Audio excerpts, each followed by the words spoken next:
할렐루야. 7월 15일 목요일 새벽 기도를 시작하도록 하겠습니다. 사도신경으로 우리의 신앙을 고백하시겠습니다. 나는 전능하신 아버지 하나님 천지의 창조주를 믿습니다. 나는 그의 유일하신 아들 우리 주 예수 그리스도를 믿습니다.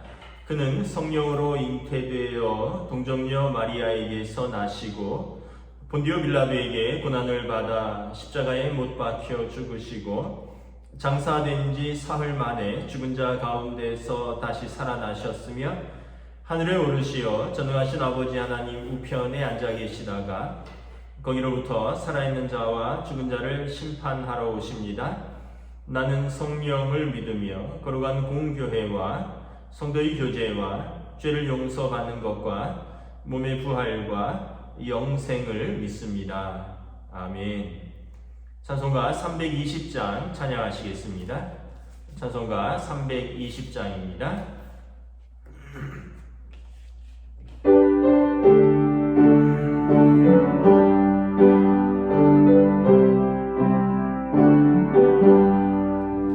나의 죄를 정케 하사 주의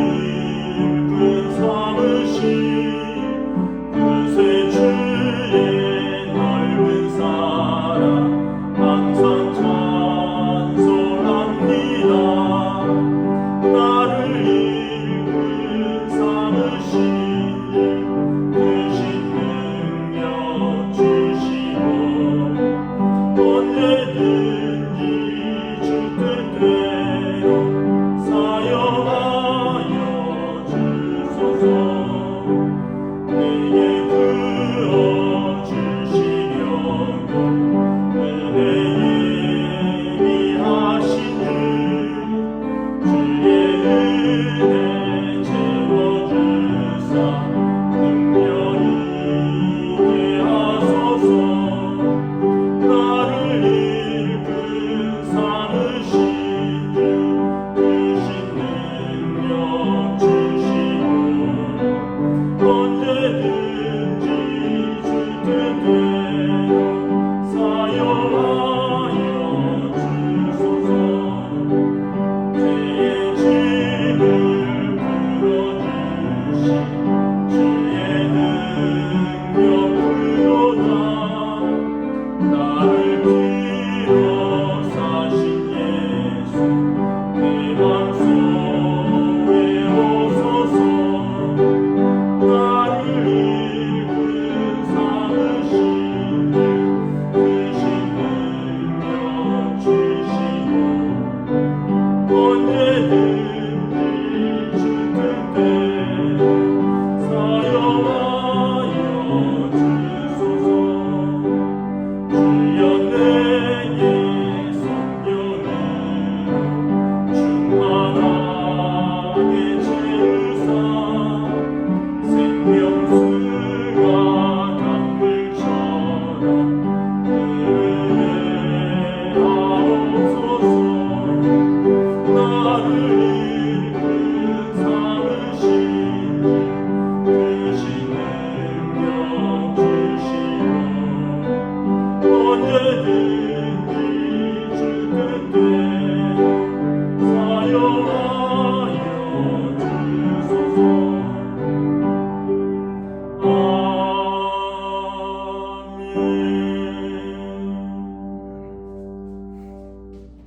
오늘 우리 주신 하나님 말씀은 구약성경 출애굽기 39장 22절부터 31절까지 말씀입니다. 출애굽기 39장 22절부터 31절까지 말씀입니다. 출애굽기 39장 22절부터 31절까지 다 찾으신 줄 알고 저와 여러분들이 한 절씩 교도하도록 하겠습니다. 그가 에봇 받침 긴 옷을 전부 청색으로 짜서 만들되 그 옷의 두 어깨 사이에 구멍을 내고 갑옷깃같이 그 구멍 주위에 깃을 짜서 찢어지지 않게 하고 청색 자색 홍색 실과 가는 배실로 그 옷 가장자리에 석류를 수놓고 순금으로 방울을 만들어 그 옷 가장자리로 돌아가며 성류 사이사이에 달되 방울과 성류를 서로 간격을 두고 번갈아 그 옷 가장자리로 돌아가며 달았으니 여호와께서 모세에게 명령하신 대로 하였더라. 그들이 또 직조한 가는 배로 아론과 그의 아들들을 위하여 속옷을 짓고 세마포로 두건을 짓고 세마포로 빛난 관을 만들고 가는 배실로 짜서 세마포 속바지들을 만들고 가는 배실과 청색, 자색, 홍색 실로 수놓아 띠를 만들었으니 여호와께서 모세에게 명령하신 대로 하였더라. 그들이 또 순금으로 거룩한 패를 만들고 도장을 새김같이 그 위에 여호와께 성결이라 새기고 그 패를 청색 끈으로 관 전면에 달았으니 여호와께서 모세에게 명령하신 대로 하였더라. 아멘. 할렐루야. 오늘 또 새날이 밝았습니다. 하나님께서 주시는 은혜와 평강으로 가득한 복된 날 되시기를 축복합니다. 계속해서 어제 이어서 대제사장의 옷에 대해서 좀 부연 설명을 하고 있습니다. 대제사장의 옷은 성막을 어떻게 보면 좀 그대로 재현했다라고 볼 수가 있습니다. 성막이 이제 가장 바깥쪽에 뜰이 있고 그 안에 성소와 그리고 제일 안쪽에 지성소, 거룩함의 단계가 3단계로 되어 있는 것처럼 대제사장의 옷도 이 뜰에 해당하는 흰옷, 긴 속옷이 있고 그 다음에 이제 성소에 해당하는 이제 파란색 겉옷이 있습니다. 그리고 에봇, 지성소에 해당하는 지성소와 똑같이 청색, 자색, 홍색, 금색 실로 그룹을 이제 천사의 모양을 이렇게 수놓아서 만든 에봇, 앞치마를 입죠. 이게 이제 지성소와 성소의 휘장이 그렇게 되어 있는 것이죠. 그래서 대제사장의 옷도 성막을 상징한다 말씀을 드렸습니다. 그래서 거룩함의 단계를 이 옷에서도 표현을 하는 것이죠. 그리고 또 대제사장의 옷에는 에봇에 흉패를 붙이고 이 흉패에 12개의 보석을 이렇게 달아서 이스라엘 그 각 지파 족속의 이름을 가슴에 품고 하나님 앞에 나아가고 또 에봇 어깨 띠에 보석 2개를 물리는데 그 보석 어깨에 매는 보석에도 6지파씩 이름을 기록하여 하나님 앞에서 이스라엘 지파를 어깨에 메고 나아가는 그런 대제사장이 하나님과 백성 사이에 서는 역할을 이 옷이 잘 설명을 해주고 있습니다. 오늘은 대제사장의 겉옷과 파란색 겉옷이죠. 그리고 머리에 띠를 말씀을 하고 있습니다. 22절에 보면 에봇 받침 긴 옷을 전부 청색으로 짜서 만들 때, 이것은 겉옷입니다. 속옷은 흰색으로 속옷인데 그 위에 입는, 그리고 이 청색으로 겉옷을 입으면 그 위에 에봇을 걸치는 거죠. 그래서 에봇 받침 긴 옷, 겉옷을 말하는 것입니다. 여기의 특징은 뭐냐 하면 제일 아래쪽에 보면 24절, 25절, 26절에 제일 그 겉옷에 하나는 청색, 자색, 홍색 실과 가는 배실로 그 옷 가장자리에 성류를 수놓아 만들고, 그리고 순금으로 방울을 만들어 그 옷 가장자리로 돌아가며 성류 사이사이에 두고 방울 하나, 성류 하나, 방울 하나, 성류 하나 이렇게 두어서 대제사장의 이제 겉옷에 이렇게 아래쪽에 장식을 하였던 것이죠. 이제 그 역할은 뭐냐 하면 방울이 이렇게 움직이면 소리가 나죠.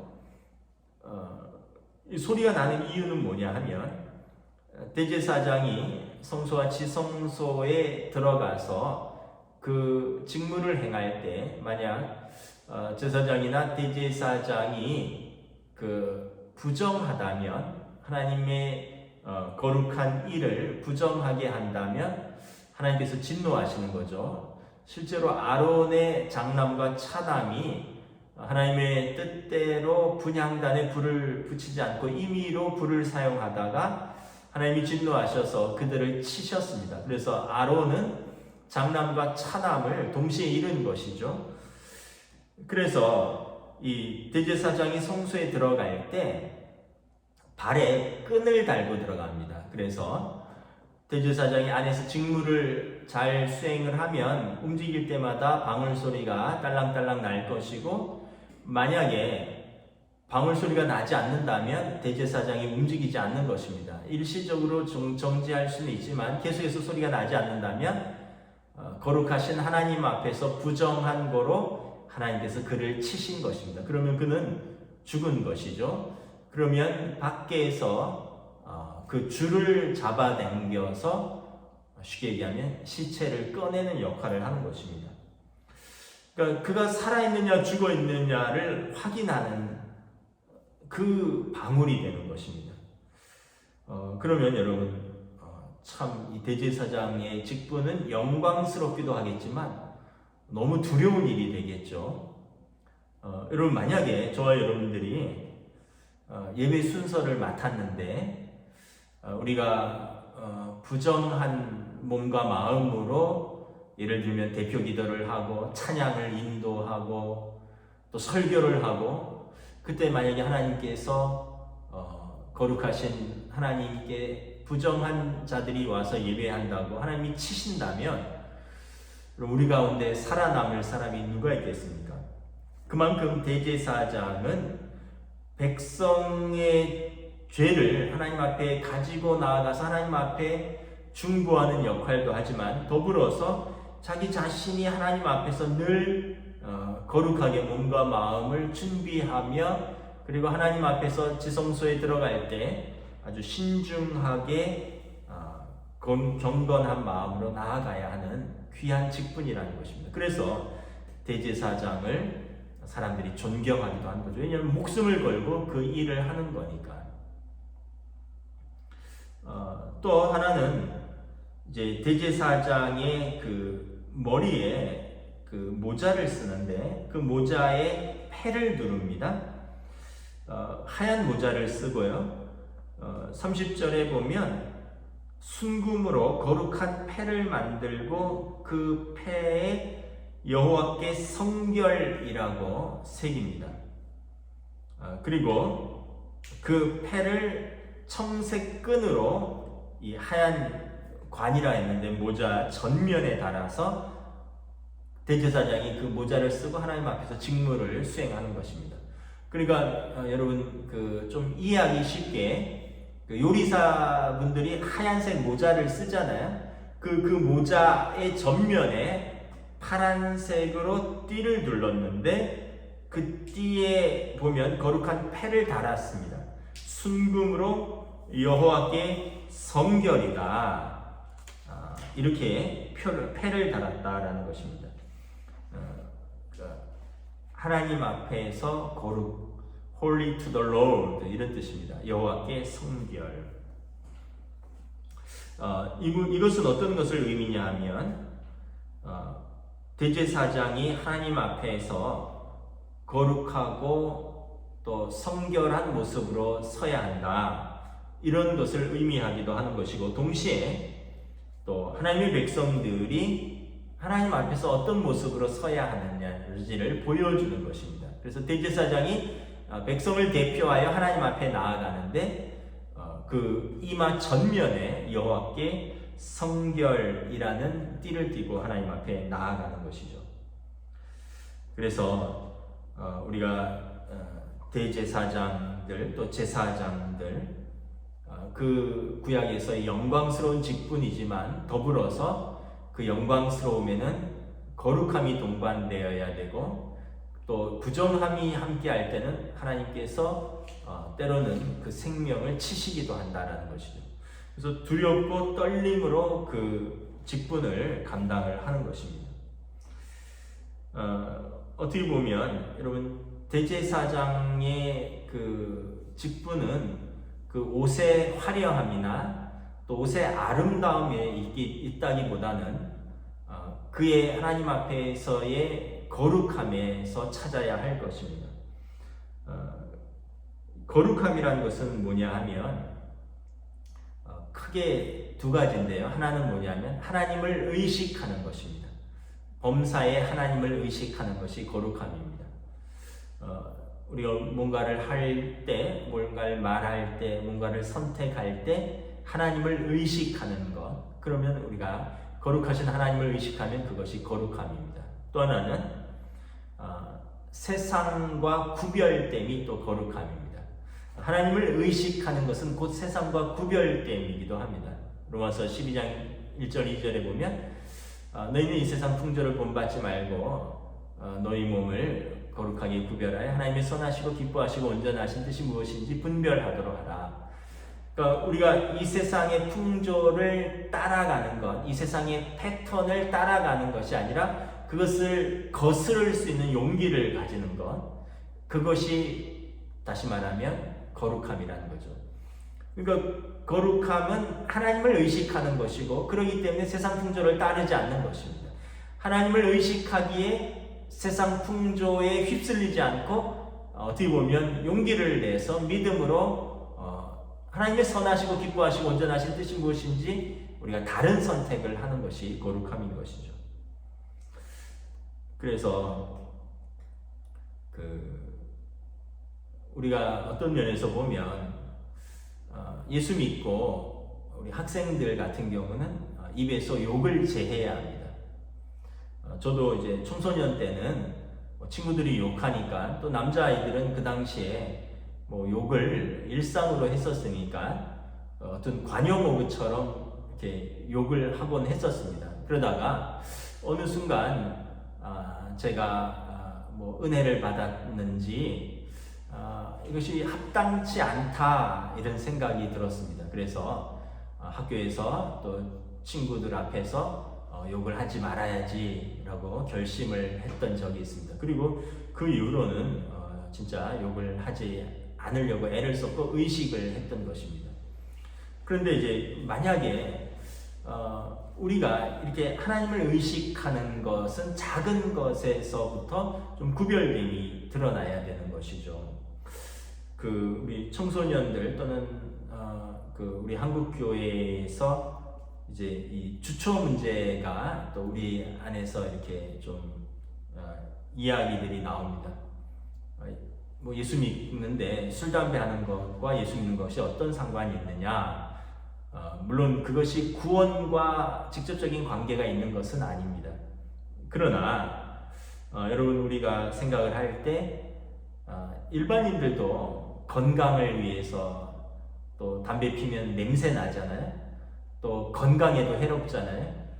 또 술을 좀 과하게 마시면 분별력이 흐트러지고 또 어떻게 보면 사고도 나고, 그래서 우리의 건강을 위해서도 사람들이 술을 끊고 담배를 끊는데 우리가 예수 믿으면서 굳이 일부러 이것을 찾아서 할 필요가 있겠느냐라는 것이죠. 그래서 어떤 면에서 보면 이 주초 문제에 대해서도 우리의 어떻게 보면 이제 할 수 있지만 안 할 수 있는 용기를 내는 것입니다. 바울 사도께서 모든 것이 가하나 모든 것이 유익한 것이 아니요 모든 것이 가하나 모든 것이 덕이 되는 것이 아니다. 그러니까 어떤 면에서 보면 담배 피는 것 그것이 구원과 큰 관계는 없지만 그러나 우리에게 유익한 것이 아니라는 거죠. 덕이 되는 것이 아니라는 거죠. 그렇다면 나는 안 하겠다라는 것입니다. 바울 사도가 로마서에 보면 14장 15장에 보면 그 당시에 이제 고기를 먹는 문제에 대해서 교회 안에서 논쟁이 있었습니다. 뭐냐면 이 사람들이 성도들이 시중에서 유통되는 고기를 사 먹는데 그 유통되는 고기들이 이방 신전에 올라갔던 고기들이 유통되는 것입니다. 그러니까 신전에서 잡았던 고기들인 거죠. 그런데 사실은 이게 이제 시장에서 유통되면 이게 신전에서 잡았는지 아니면 그냥 도축됐는지 알 수가 없는 거죠. 그러다 보니까 아주 좀 바리새인적인 어떤 율법에 엄격한 사람들은 어떻게 그런 고기를 먹을 수 있느냐. 또 반면에 좀 여기에 대해서 좀 자유한 분들은 하나님께서 주신 건데 뭐 그거 정도 먹을 수 있는 믿음이 없느냐. 그래갖고 이제 고기 먹는 걸로 교회 안에서 좀 분쟁이 있었던 거죠. 고기를 시중에서 유통되는 그 고기들을 먹어야 되느냐, 아니면 다시 말하면 이 유대인들의 방식대로 그 따로 도축한 고기만을 먹을 것이냐. 근데 이제 예민한 분들은 나는 그런 고기 못 먹겠다, 찝찝해서 못 먹겠다, 이것은 또 하나님 앞에서 부정할 수 있다, 안 먹겠다 하는 것이고, 또 한편으로는 좀 이렇게 예민하지 않은 분들은 뭘 그런 걸 갖고 먹네 안 먹네 그걸로 사람을 판단하느냐, 하나님 주신 거 감사함으로 먹으면 그 피가 되고 살이 되는 거 아니냐, 우리가 우상에게 가서 제사 드리느냐, 우리는 그냥 고기를 사 먹는 거 아니냐. 그래서 그런 논쟁들이 많이 있었습니다. 근데 바울 사도께서 뭐라고 결론을 내리십니까?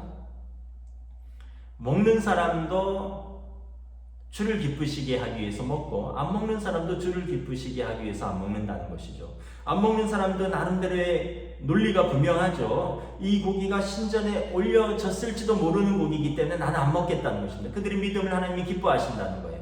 그들도 하나님을 기쁘시하기 위하여 그 고기를 안 먹겠다는 것입니다. 반면에 먹는 사람들은 하나님이 주신 것 믿음으로 먹고 감사함으로 먹으면 문제될 것 없다. 그들은 믿음이 있다라는 거죠. 그래서 그들은 또 그것을 먹는데 전혀 시험에 들지 않는다는 것입니다. 그래서 먹는 사람도 바울 사도가 볼 때는 그 문제가 없고 안 먹는 사람도 바울 사도가 볼 때는 그 문제가 없다는 거죠. 그러나 이런 표현을 씁니다. 너희의 자유함으로 믿음이 연약한 자들이 시험 들게 하지 말라. 그러니까 어떤 사람은 고기를 안 먹는 것이 자유함입니다. 그래서 고기 먹는 사람들 때문에 시험 들어요. 반면에 어떤 사람들은 고기를 먹는 것이 자유함이에요. 그래서 이 사람들은 고기 안 먹는 사람들 때문에 시험 들어요. 그러니까 서로가 서로에게 시험이 든다는 거죠. 그래서 바울 사도가 뭐라고 이야기합니까? 그래서 모든 것이 가하나 모든 것이 유익한 것이 아니요 모든 것이 가하나 모든 것이 덕이 되는 것이 아니라. 그래서 너희 중에 믿음이 있다라고 생각하는 사람은 믿음이 연약한 자를 시험 들게 하지 말라. 그래서 바울 사도가 내린 결론은 나는 그렇다면 영원토록 고기를 먹지 않겠다. 한 사람이라도 시험 든다면 나는 그 고기 안 먹어도 된다. 이렇게 내리는 거죠. 바울 사도의 전체적인 맥락은 뭔가요? 먹어도 되고 안 먹어도 된다. 하나님 나라는 먹고 마시는 것이 아니다. 하나님 나라는 의와 평강과 희락인데, 그러나 나는 믿음이 약한 사람들이 그것 때문에 시험 든다면 나는 고기 안 먹겠다. 내 자유를 포기하겠다. 내 믿음으로 다른 사람을 시험 들게 하지 않겠다라는 것입니다. 이게 여러분 하나님 앞에서 우리가 참다운 경건이라고 생각합니다.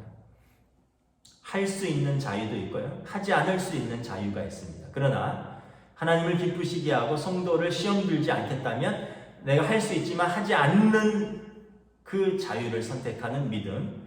반면에 또 할 수도 있고 하지 않을 수도 있지만 하나님을 기쁘시게 하고 또 다른 사람들이 성도들이 시험에 들지 않기 위하여 내가 기꺼이 할 수 있는 그런 또 믿음. 자기를 기쁘게 하지 않는다는 거예요. 바울 사도는 나는 나를 기쁘게 하기 위해서 살지 않겠다. 내 자유함을 나를 위해서 쓰지 않겠다. 나는 하나님을 기쁘시게 하고 성도를 서로 시험 들지 않게 하고 서로를 덕을 세우고 서로를 유익하게 하고 서로 공동체를 세우는 데는 나는 무엇이든지 할 수 있다. 그래서 나는 유대인에게 유대인처럼 이방인에게는 이방인처럼 행하겠다. 줏대가 없다는 게 아니라 오직 하나님의 영광만을 위해서 살겠다라는 것입니다. 그래서 우리가 다시 한번 생각을 해보아야 됩니다. 우리가 제사장적 백성으로서 살면서 어떻게 보면 우리 이마에 여호와께 성결이라고 써서 다닌다면 우리가 어떻게 이렇게 살 수 있겠습니까? 또 우리 옷자락에 딸랑딸랑 방울소리가 나면서 하나님 앞에서 부정하면 하나님께서 우리를 치시고 방울소리가 나지 않는다라면 우리가 한 걸음 한 걸음을 어찌 함부로 걸을 수 있겠습니까? 다시 말하면 거룩함이란 것은 그래서 하나님을 경외하고 또 하나님을 기쁘시게 하는 것, 그러니까 하나님을 범사에 의식하는 삶이 되는 것입니다. 그렇다면 그런 사람은 다른 사람을 배려하는 사람이고 다른 사람을 존중하는 삶이고 하나님 앞에서 믿음으로 사랑으로 사는 삶이 되는 것입니다. 말씀을 마치겠습니다. 대제사장에게 이 아름다운 옷을 입히는 이유는 그를 예쁘게 치장하고 멋있게 하는 것이 아니라 하나님 앞에서 영광스러운 직분 그리고 하나님 앞에 서는 사람이다라는 이것을 보여주는 것입니다. 저와 여러분들이 제사장적 삶을 우리의 삶의 자리에서 살아갈 수 있기를 원합니다. 오늘 하루도 하나님을 기쁘시게 또 우리가 하나님 앞에서 하나님을 의식하며 살아가는 저와 여러분 되시기를 주님의 이름으로 축복합니다. 아멘. 기도하겠습니다. 하나님의 은혜를 감사합니다. 오늘 대제사장의 의복 중에서 특별히 파란색 겉옷 그리고 그 옷 끝에 단 석류 하나 방울 한 방울 이것을 교대로 달아서 제제사장이 성소 안에서 직무를 볼 때 소리가 나게끔 하여 그가 하나님 앞에서 경건하고 거룩하게 흠이 없는 직무를 수행하도록 하고 있습니다. 또한 대제사장의 그 모자의 전면에 이 패를 쓰는데 여호와께 성결이라는 금으로 된 패를 또 써서 파란색 띠로 흰색 모자에 고정하여 하나님 앞에서 직무를, 그래서 그의 이마에 나는 하나님 앞에 서 있는 사람이고 나는 하나님 앞에서 성결한 사람이다. 하나님의 백성, 특별히 또 대제사장, 하나님 앞에 서는 사람은 하나님께 거룩함을 돌리는 사람이다. 이것을 항상 이마에 달고 기억하고 그 직무를 감당하는 것입니다. 오늘 또 우리의 삶에서 우리의 크고 작은 일들 속에서 또 우리 입술에서 우리의 작은 선택에서 우리의 가정에서 우리 일터에서 우리의 관계하는 모든 사람 속에서 우리가 제사장적 사명을 가지고 하나님께 거룩하고 또 사람들에게 구별된 성도에 합당한 믿음의 삶을 살아가는 하루로 인도하여 주시옵소서. 감사를 드리오며 우리 주 예수 그리스도의 이름으로 기도드리옵나이다. 아멘. 하늘에 계신 우리 아버지의 이름을 거룩하게 하시며 아버지의 나라가 오게 하시며 아버지의 뜻이 하늘에서와 같이 땅에서도 이루어지게 하소서. 오늘 우리에게 일용할 양식을 주시고 우리가 우리에게 잘못한 사람을 용서하여 준 것 같이 우리 죄를 용서하여 주시고 우리를 시험에 빠지지 않게 하시고 악에서 구하소서. 나라와 권능과 영광이 영원히 아버지의 것입니다. 아멘.